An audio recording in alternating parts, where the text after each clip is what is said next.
ओम नमो नारायणाय नमः। भगवान विष्णु को पीले रंग अति प्रिय है, इसलिए बृहस्पतिवार के दिन भगवान विष्णु को प्रसन्न करने के लिए पीले रंग का फूल अर्पित करें, पीले रंग का फल अर्पित करें। उसके साथ उन्हें धूप दीप नैवेद्य से पूजा करें और बृहस्पतिवार व्रत कथा पढ़ें या सुनें और उसके साथ आरती अवश्य करें। चलिए सुनते हैं बृहस्पतिवार व्रत कथा। कथा शुरू करने से पहले कमेंट बॉक्स में लिखें हरे कृष्णा। पौराणिक कथा के अनुसार प्राचीन समय की बात है। भारतवर्ष में एक राजा राज्य करता था। वो बड़ा ही प्रतापी और दानी था।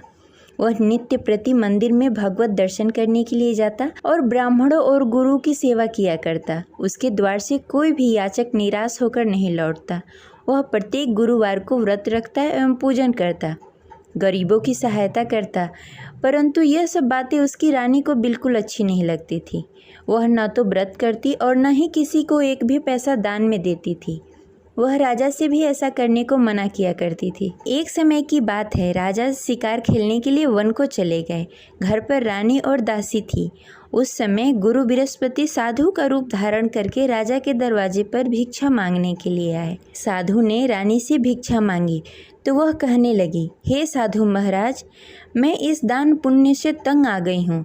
इस कार्य के लिए तो मेरे पति ही बहुत हैं। अब आप ऐसी कृपा करें कि सारा धन नष्ट हो जाए तथा मैं आराम से रह सकूं। साधु रूपी बृहस्पति देव ने कहा, हे देवी, तुम तो बड़ी ही विचित्र हो। संतान और धन से कोई दुखी नहीं होता, इसको सभी चाहते हैं। पापी भी धन और पुत्र की इच्छा करता है। अगर तुम्हारे पास धन अधिक है तो भूखे मनुष्यों को भोजन करवाओ, प्याव लगवाओ, ब्राह्मणों को दान दो, धर्मशाला बनवाओ, कुआं, तालाब, बावड़ी, बाग, बगीचे आदि का निर्माण कराओ तथा निर्धन कुंवारी कन्याओं का विवाह करवाओ।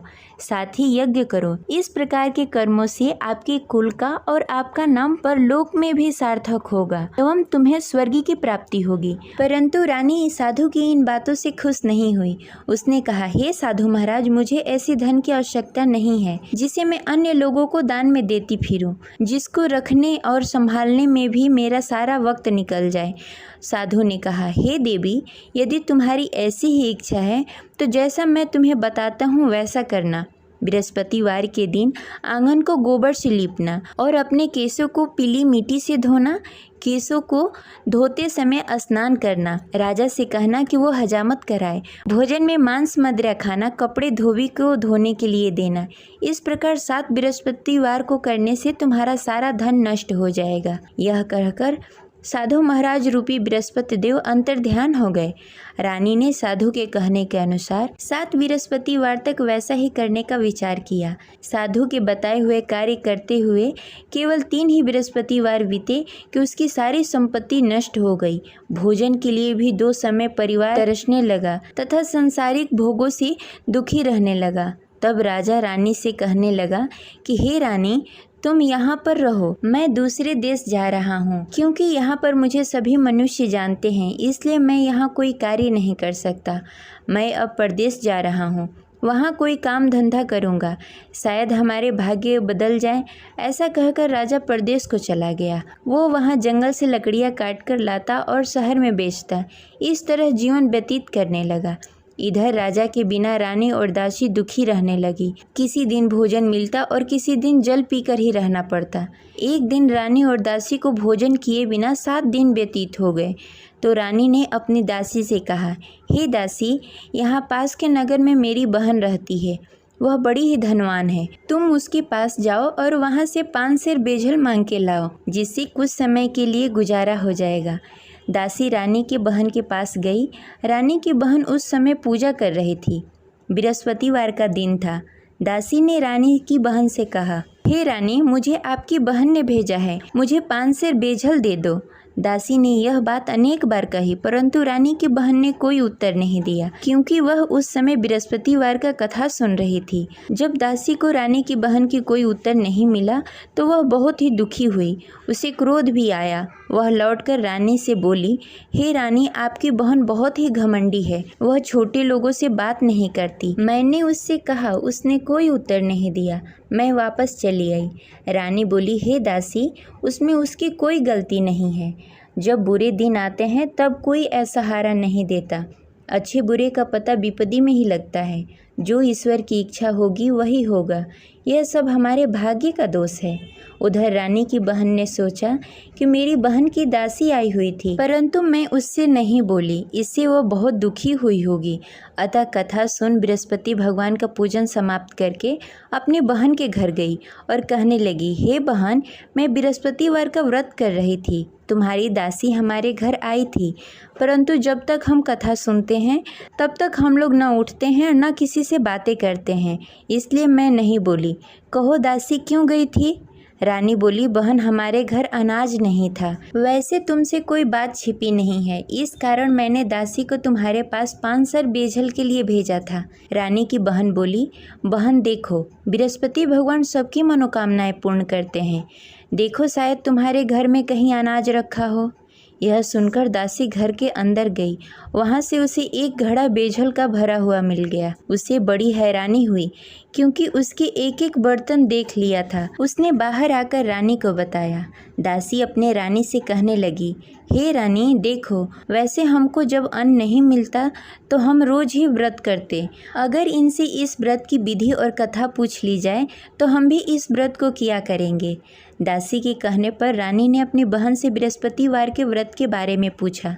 उसकी बहन ने बताया, हे रानी बहन, बृहस्पतिवार को सूर्योदय से पूर्व उठकर स्नान आदि से निवृत्त होकर बृहस्पतिवार का व्रत करना चाहिए, लेकिन उस दिन सिर नहीं धोना चाहिए। बृहस्पतिवार के व्रत में चने की दाल और मुनक्के से विष्णु भगवान और केले के वृक्ष की जड़ की पूजन करनी चाहिए तथा दीपक जलाएं। उस दिन एक ही समय भोजन करें, भोजन पीले खाद्य पदार्थ का करें तथा कथा सुनें। इस प्रकार करने से गुरु भगवान प्रसन्न होते हैं और अन्न पुत्र धन देते हैं। इस प्रकार व्रत और पूजन की विधि बताकर रानी की बहन अपने घर को लौट गई। रानी और दासी दोनों ने ही निश्चय किया कि वे बृहस्पति भगवान का पूजन जरूर करेंगी। 7 दिन बाद जब बृहस्पतिवार आया तो दोनों ने व्रत रखा। घुड़सार में जाकर चना और गुड़ बीन लाई तथा उसकी दाल से केले की जड़ में विष्णु भगवान का पूजन किया। अब भोजन कहाँ से आए? दोनों बड़ी ही दुखी हुई, परंतु उन्होंने व्रत किया था, इस कारण बृहस्पति देव भगवान प्रसन्न थे। वे एक साधारण व्यक्ति के रूप में 2 थालों में सुंदर पीला भोजन लेकर आए और दासी को देकर बोले, हे दासी, यह भोजन तुम्हारे और रानी के लिए है, तुम दोनों करना। दासी भोजन पाकर बड़ी ही प्रसन्न हुई और रानी से बोली, रानी जी भोजन कर लो। रानी को भोजन आने के बारे में कुछ पता नहीं था, इसलिए वह दासी से बोली, जा तू ही भोजन कर ले, क्योंकि तू हमारी व्यर्थ में हंसी उड़ाती है। दासी बोली, एक व्यक्ति अभी भोजन देकर गए हैं। रानी कहने लगी, वह भोजन तेरे लिए दे गए होंगे, तू ही भोजन कर ले। दासी ने कहा, वह व्यक्ति हम दोनों के लिए भोजन की थाली लेकर आए हैं, इसलिए मैं और आप दोनों ही साथ भोजन करेंगी। फिर दोनों ने गुरु भगवान का नमस्कार किया और भोजन प्रारंभ किया। उसके बाद से वे प्रत्येक बृहस्पतिवार को गुरु भगवान का व्रत और पूजन करने लगी। बृहस्पति भगवान की कृपा से उसके पास धन हो गया, परंतु रानी फिर पहले की तरह आलस्य करने लगी। तब दासी बोली, देखो रानी, तुम पहले भी इस प्रकार का आलस करती थी, तुम्हें धन को रखने में कष्ट होता था, इस कारण सभी धन नष्ट हो गए। अब गुरु भगवान की कृपा से धन मिला है तो फिर तुम्हें आलस्य होता है। बड़ी मुसीबतों के बाद हमने यह धन पाया है, इसलिए हमें दान पुण्य करना चाहिए। तुम भूखे मनुष्यों को भोजन कराओ, प्याव लगवाओ, ब्राह्मणों को दान दो, कुआं, तालाब, बावड़ी आदि का निर्माण कराओ, मंदिर पाठशाला बनवाओ, दान दो, कुंवारी कन्याओं का विवाह करवाओ। धन को शुभ कार्यों में खर्च करो, जिससे तुम्हारे कुल और यश बढ़े तथा स्वर्ग की प्राप्ति हो और पितृ प्रसन्न हो। दासी की इन बातों को मानकर रानी ने इसी प्रकार का कार्य करना प्रारंभ कर दिया, जिससे उसका काफ़ी यश फैलने लगा। एक दिन रानी और दासी आपस में विचार करने लगी, न जाने राजा किस दशा में होंगे, उनकी कोई खोज खबर नहीं है। गुरु भगवान से उन्होंने प्रार्थना की और भगवान ने रात्रि में राजा को स्वप्न में कहा, हे राजा उठ, तेरी रानी तुझे याद करती है, अब अपने देश को लौट जा। राजा प्रातःकाल उठकर जंगल से लकड़ियाँ काटकर लाने के लिए जंगल की ओर चल पड़ा। जंगल में गुजरते हुए वह सोचने लगा, रानी की गलती से कितने दुख भोगने पड़े। राजपाट छोड़कर जंगल में आकर रहना पड़ा। जंगल में लकड़ियां काटकर उन्हें बेचकर गुजारा करना पड़ा। उसी समय उस जंगल में बृहस्पति देव साधु के रूप में प्रकट हुए और राजा से पूछने लगे, हे लकड़हारे, तू इस सुनसान जंगल में किस चिंता में बैठा है, मुझे बताओ। यह सुनकर राजा के नेत्रों में जल भर आया और साधु की वंदना कर बोला, हे प्रभु, आप सब कुछ जानते हैं। इतना कहकर राजा ने साधु को अपनी संपूर्ण कहानी सुनाई। महात्मा तो स्वभाव से ही दयालु होते हैं। वे राजा से बोले, हे राजा, तुम्हारी रानी ने बृहस्पति देव के प्रति अपराध किया था, जिसके कारण तुम्हारी यह दशा हुई। अब तुम किसी प्रकार की चिंता मत करो, भगवान तुम्हें पहले से भी अधिक धन देंगे। देखो, तुम्हारी पत्नी ने बृहस्पतिवार का व्रत करना प्रारंभ कर दिया है। अब तुम भी बृहस्पतिवार के दिन व्रत रखो। चने की दाल और गुड़ जल के लोटे में डालकर केले के पत्ते में विष्णु भगवान का पूजन करो। फिर कथा कहो या सुनो, भगवान तुम्हारी सब मनोकामनाएं पूर्ण करेंगे। साधु को प्रसन्न देखकर राजा बोला, हे प्रभु, मुझे लकड़ी बेचकर इतना पैसा भी नहीं बचता जिससे भोजन करने के उपरांत कुछ बचा सकूं। मैंने रात्रि में अपनी रानी को व्याकुल देखा। मेरे पास कोई साधन नहीं जिससे समाचार जान सकूं। फिर मैं बृहस्पतिवार की कौन सी कहानी कहूं या सुनूं, मुझको तो कुछ भी मालूम नहीं है। साधु ने कहा, हे राजा, तुम किसी बात की चिंता मत करो। बृहस्पतिवार के दिन तुम रोजाना की तरह लकड़ियाँ लेकर शहर जाओ। तुम्हें रोज से दुगना धन प्राप्त होगा, जिससे तुम भली भांति भोजन कर लोगे तथा बृहस्पति देव की पूजा सामग्री भी लेकर आओगे। बृहस्पति देव की कथा इस प्रकार है। प्राचीन काल में एक बहुत ही निर्धन ब्राह्मण था। उसके घर में कोई संतान नहीं थी। वह नित्य प्रति पूजा पाठ करता, परंतु उसकी स्त्री बहुत ही मलिनता के साथ रहती। वह न स्नान करती, न ही किसी देवता का पूजन करती। प्रातःकाल उठते ही सर्वप्रथम भोजन करती, बाद में कोई अन्य कार्य करती। ब्राह्मण देवता बहुत ही दुखी रहते थे। पत्नी को बहुत समझाते, किंतु उसका कोई परिणाम नहीं निकलता। भगवान की अनुकंपा से एक समय ब्राह्मण की पत्नी गर्भवती हुई और 10वें महीने एक सुंदर कन्या को जन्म दिया। निर्धन ब्राह्मण कन्या के जन्म से बहुत दुखी हुआ। धीरे धीरे ब्राह्मण की कन्या बड़ी होने लगी। बचपन से ही उस कन्या की रुचि भगवान विष्णु की पूजा में थी। वह प्रातः उठती, स्नान ध्यान करती, उसके बाद भगवान विष्णु की पूजा करती और मंदिर में जाती। बृहस्पतिवार को व्रत करके विधि विधान पूर्वक पूजा पाठ करती। पूजा पाठ के बाद वह पढ़ने के लिए पाठशाला जाती। घर से चलते समय वह मुट्ठी भर जौ साथ में लेकर जाती और पाठशाला के रास्ते में थोड़ी थोड़ी जौ गिराते जाती। जब पाठशाला से लौटकर आती, जौ के दाने सोने में बदल जाते। लड़की सभी सोने के दाने बीन लाती। एक दिन जब वह सोने के दानों को साफ कर रही थी, तो उसकी माँ ने कहा, बेटी, सोने के दाने साफ करने के लिए सोने का सूप भी होना चाहिए। अगले दिन बृहस्पतिवार था। उसने भगवान बृहस्पति देव की पूजा करते हुए प्रार्थना की, हे भगवान, यदि मैंने आपका व्रत विधि विधान से किया हो तो मुझे सोने का सूप दे दो। भगवान बृहस्पति देव ने उसकी मनोकामना पूरी करने का वचन दिया। पाठशाला से लौटते समय उसने रास्ते में सोने का सूप पड़ा हुआ मिला। घर लौटकर सोने का सूप अपनी माँ को दिखाकर वह सोने के दाने साफ करने लगी। उसी समय नगर का राजकुमार उसके घर के पास से गुजर रहा था। उस सुंदर लड़की को सोने के सूप में जौ साफ करते देख राजकुमार उस पर मोहित हो गया। राजकुमार ने अपने पिता से उस लड़की से विवाह करने की इच्छा प्रकट की। तो राजा ने ब्राह्मण को महल में बुलाकर राजकुमार से उसकी लड़की के विवाह की बात कही। ब्राह्मण तैयार हो गया। धूमधाम से उस लड़की का विवाह राजकुमार से हो गया। दुल्हन बनकर ब्राह्मण की लड़की महल में चली गई। लड़की के चले जाने से ब्राह्मण फिर से निर्धन हो गया।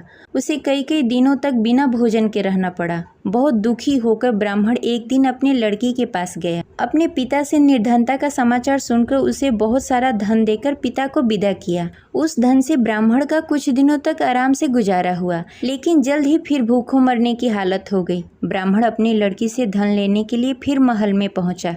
लड़की ने पिता की बुरी हालत देखकर कहा, पिताजी, आखिर आप कब तक मुझसे धन लेकर जीवन व्यतीत करेंगे? आप कोई ऐसा उपाय क्यों नहीं करते जिससे आपका घर धन धान से भर जाए? ब्राह्मण ने कहा, मैंने तेरी माँ को बहुत समझाने की कोशिश की, पर उसकी समझ में कुछ नहीं आता। उसकी फुहरता नष्ट हो तब तो घर की निर्धनता दूर हो।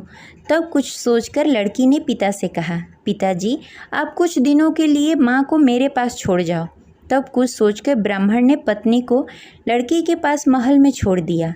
लड़की ने अपनी माँ से कहा, माँ तुम कल प्रातः उठकर स्नान आदि करके भगवान विष्णु की पूजा करना। पूजा करने से तुम्हारी निर्धनता अवश्य दूर हो जाएगी। लेकिन उसकी माँ ने उसकी कोई बात नहीं मानी।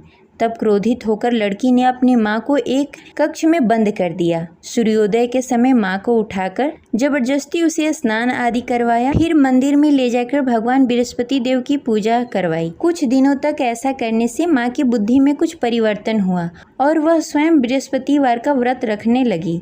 उसके व्रत करने से ब्राह्मण के घर की निर्धनता दूर हो गई और भगवान विष्णु की अनुकंपा हुई और दोनों पति पत्नी धन संपत्ति पाकर आनंद पूर्वक जीवन व्यतीत करते हुए विष्णु धाम को चले गए। लकड़हारा बने राजा ने उस साधु से भगवान विष्णु देव की यह कथा सुनकर बृहस्पतिवार का व्रत करना शुरू कर दिया और भगवान विष्णु की पूजा करने लगा। उस दिन से उसके सभी क्लेश दूर हो गए। लेकिन अगले बृहस्पतिवार को कामकाज में अधिक व्यस्त होने के कारण उसने भगवान बृहस्पति देव का व्रत नहीं किया। भगवान बृहस्पति देव लकड़हारे से क्रोधित हो गए और उसे भूल की सजा दी। उस दिन नगर के राजा ने नगर में घोषणा करके सबको सूचित किया कि प्रत्येक नागरिक मेरे महल में भोजन करने आए। जो नहीं आएगा उसे अपराधी मानकर भारी दंड दिया जाएगा। लकड़हारा बने राजा ने उस नगर के राजा की घोषणा तो सुनी, लेकिन जंगल से लकड़ी काटकर लाने और उसे बेचने में देरी हो जाने के कारण वह समय पर महल में भोजन करने नहीं पहुंच सका। अतः राजा के सैनिक लकड़हारे को पकड़कर महल में ले गए।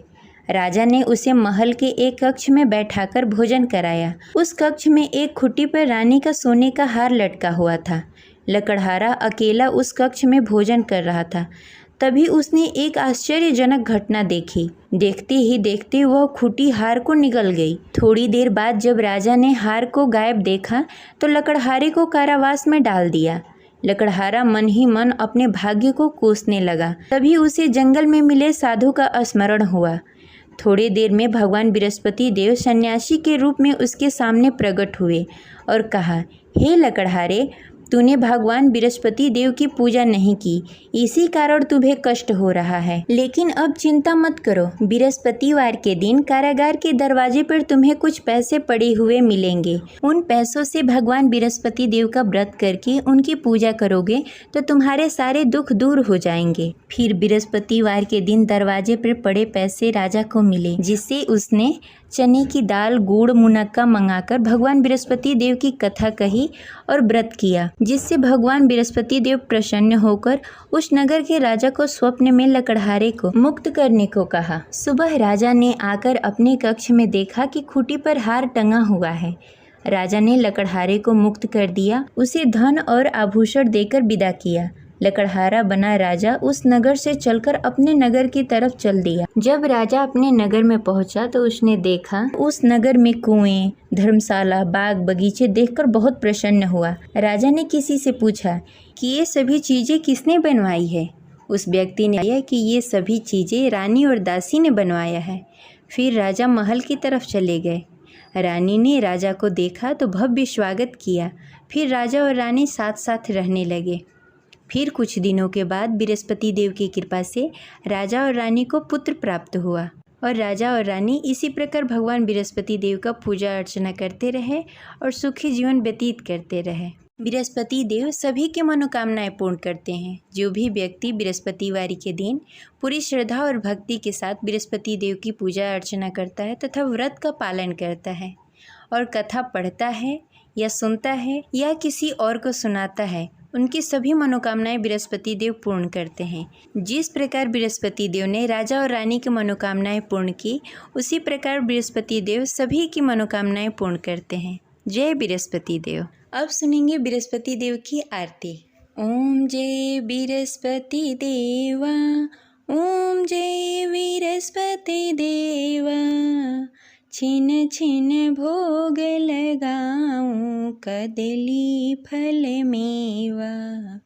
ओम जय बृहस्पति देवा, तुम पूर्ण परमात्मा, तुम अंतर्यामी, जगत पिता जगदीश्वर, तुम सबके स्वामी। ओम जय विरस्पति देवा, चरणामृत निज निर्मल, सब पातक हरता, सकल मनोरथ दायक, कृपा करो भरता। ओम जय विरस्पति देवा, तन मन धन अर्पण कर, जो जन शरण पड़े, प्रभु परगट तब हो कर, आकर द्वार खड़े। ओम जय विरस्पति देवा, दीन दयाल दयानिधि, भक्तन हितकारी, पाप दोष सब हरता, भव बंधन हारी। ओम जय विरस्पति देवा, सकल मनोरथ दायक, सब संशय हारी, विषय विकार मिटाओ, संतन सुखकारी। ओम जय विरस्पति देवा, जो कोई आरती तेरी प्रेम सहित गावे, ज्येष्ठानंद आनंद कर, सो निश्चय पावे। ओम जय विरस्पति देवा, प्रभु जय विरस्पति देवा, जय विरस्पति देव।